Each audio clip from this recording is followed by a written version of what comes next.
We're back. Josh, are you ready to talk about a member of the Justice League of America and the members of the Power Rangers? I am, as always. This team up, I'm surprised it took so long to get a team up of these characters. We're talking about Power Rangers and the Justice League. But when you have two movies coming out this year, I guess it makes sense. Yeah. It is two really separate teams that are kind of alike in a lot of ways. I mean, they both have their base of operations. They're both fighting, evil creatures, and it's interesting. Being a child of the '90s and growing up with both of them, it makes you happy to see it happen. Child of the '90s. Yeah.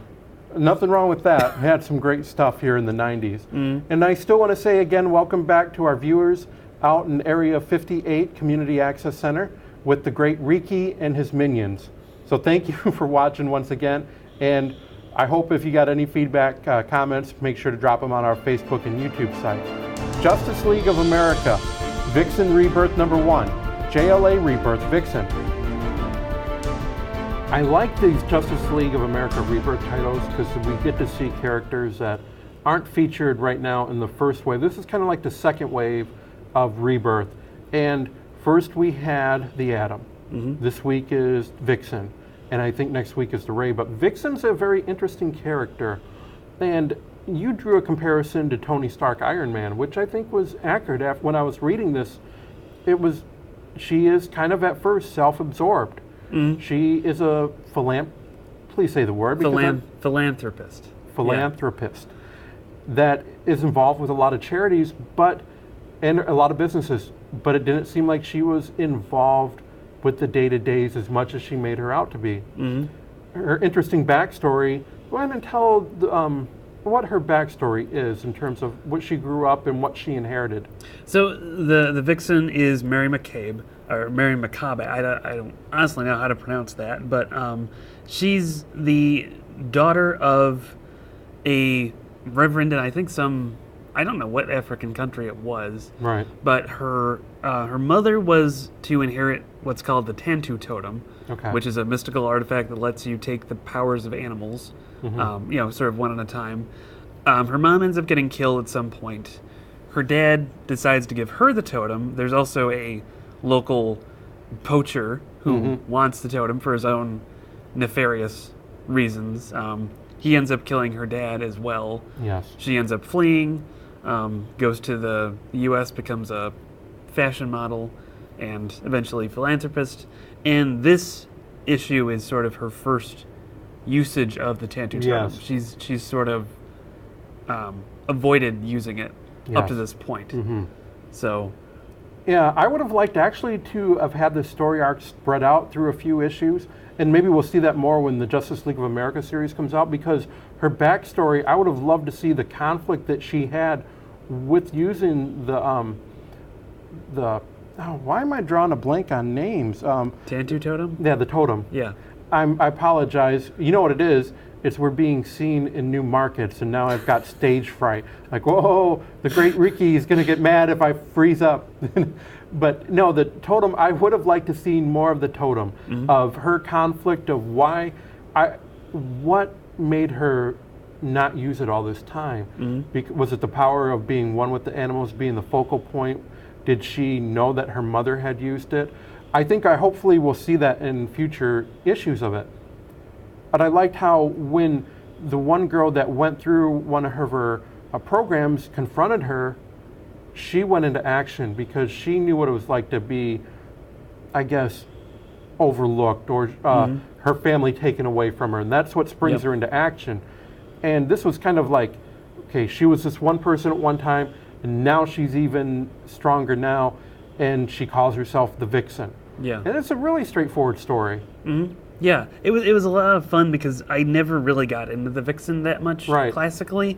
This one, there's a lot of her, listening to her voicemail and her agents trying to get her to pay her back, and even when she's out, her first outing as the Vixen, she's taking a few phone calls, and the person on the other end of the line saying, "You're seriously doing what?"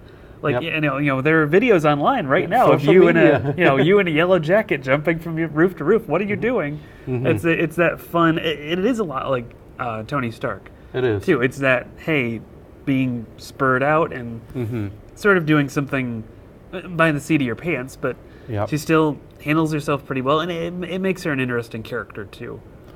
Did you think that her first villain, Spider-Bite, you think he was just cannon fodder? Do you think it might lead to something? I just think it was just cannon fodder, really.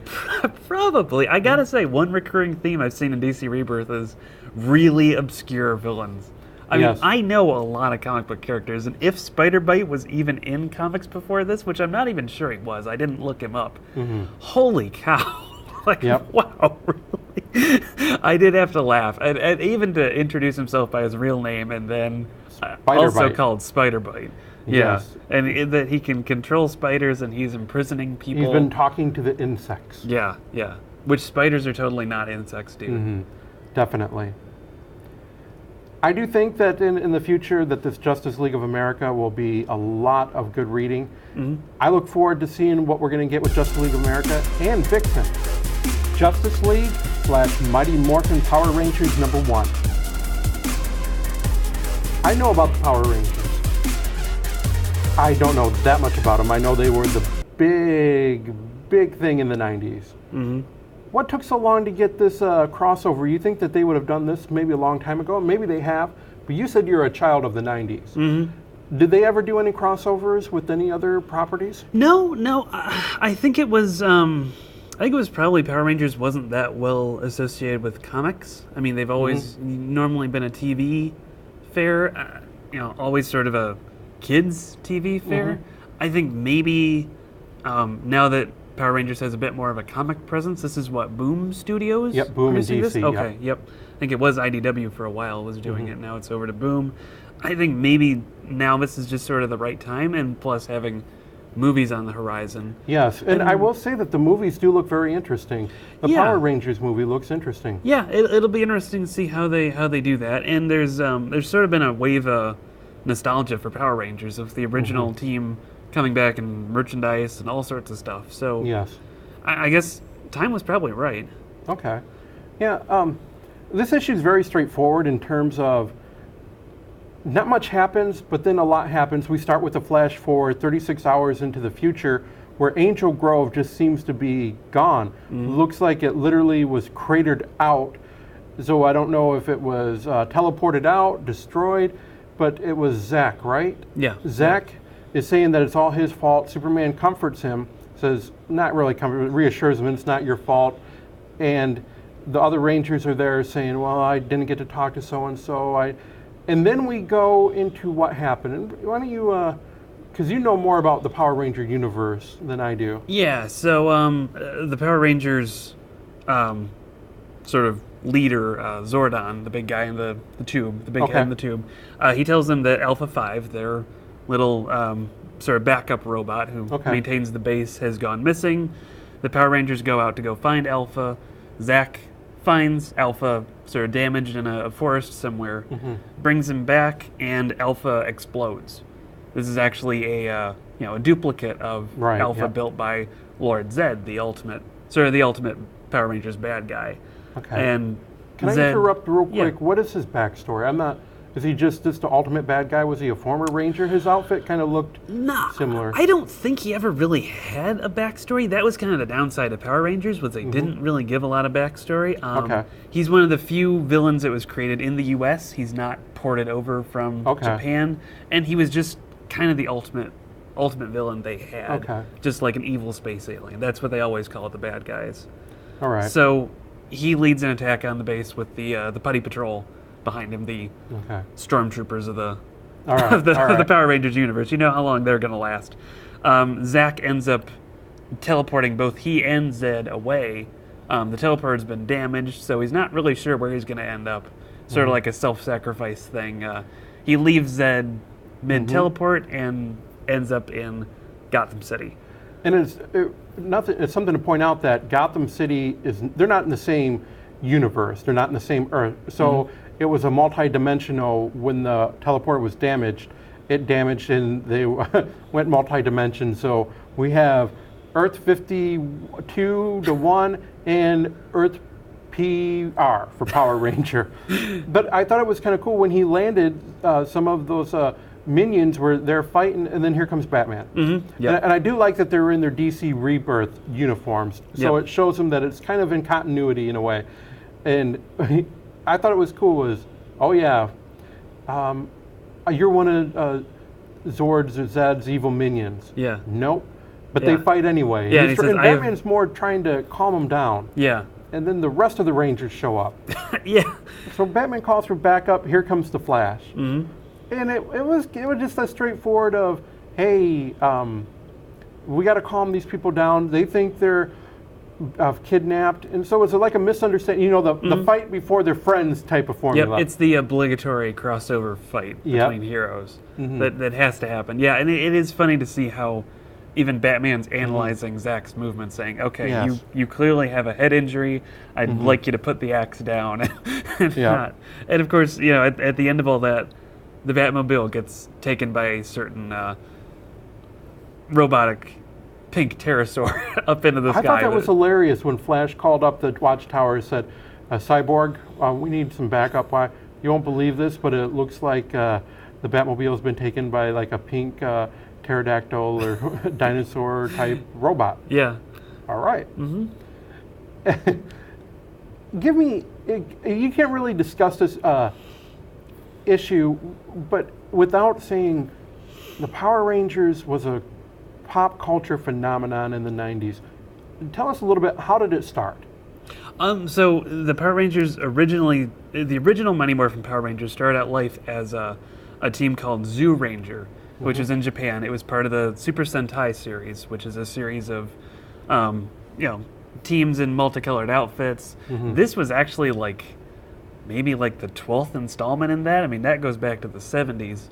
The first one we got was Zoo Ranger. They were all dinosaur themed. They brought that to the U.S., changed that into Mighty Morphin Power Rangers. The actual Mighty Morphin Power Rangers line was actually 3 Super Sentai teams put back to back for separate seasons. So they used that one. They used Die Ranger to get some other Zords for them, sort of like season 2 Zords. And they also had the White Ranger. Then they had Kaku Ranger after that, which was all ninja themed. They got new Zords from that, new villains like Rita Revolta, my personal favorite. And then with the successive series, as that just switched, they would just take a Japanese series, redo it into English. So they would have different themes. They would have, there's a space series, there's Power Rangers Turbo where they all have cars that transform into one. There's a Pirate Power Rangers. There's all sorts of different stuff. When they did the English, when they ported over here in America, did they re-film the English scenes? Yes, yes, and they did most of that with, American actors. They took a few scenes with the Japanese actors, sometimes redubbed those, like Rita Repulsa, who was the original villain. They redubbed her originally, and then eventually they switched over to an American actress.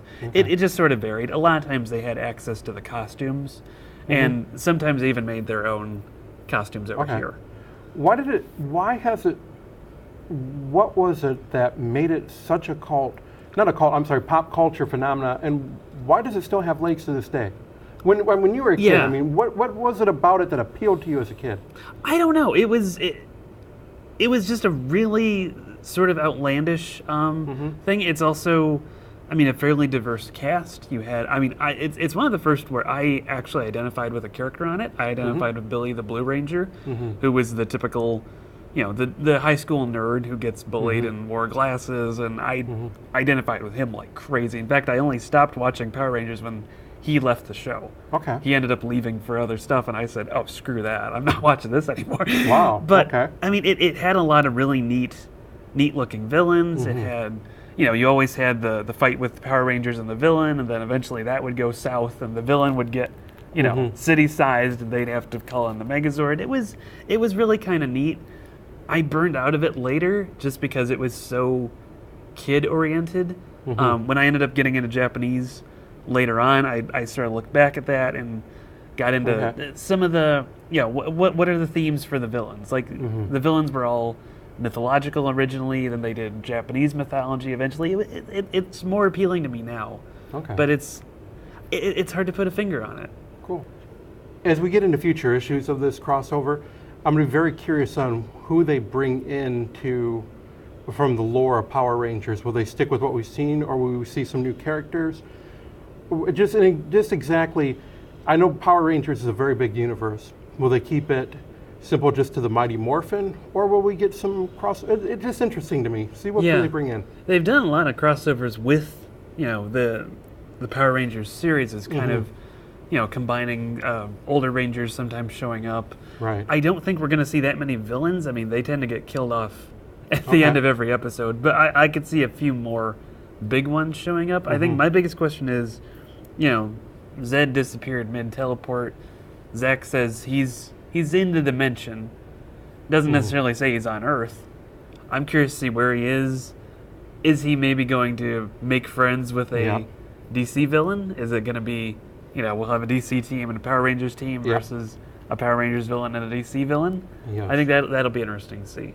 It definitely will be. I enjoyed this issue. I think this can be a lot of crazy fun, and it kind of plays to the fact that we do have movies based on both coming out later this year. With that, we're going to take our final break, and when we come back, we are going to discuss Justice League versus Suicide Squad number 4 and Suicide Squad number 9.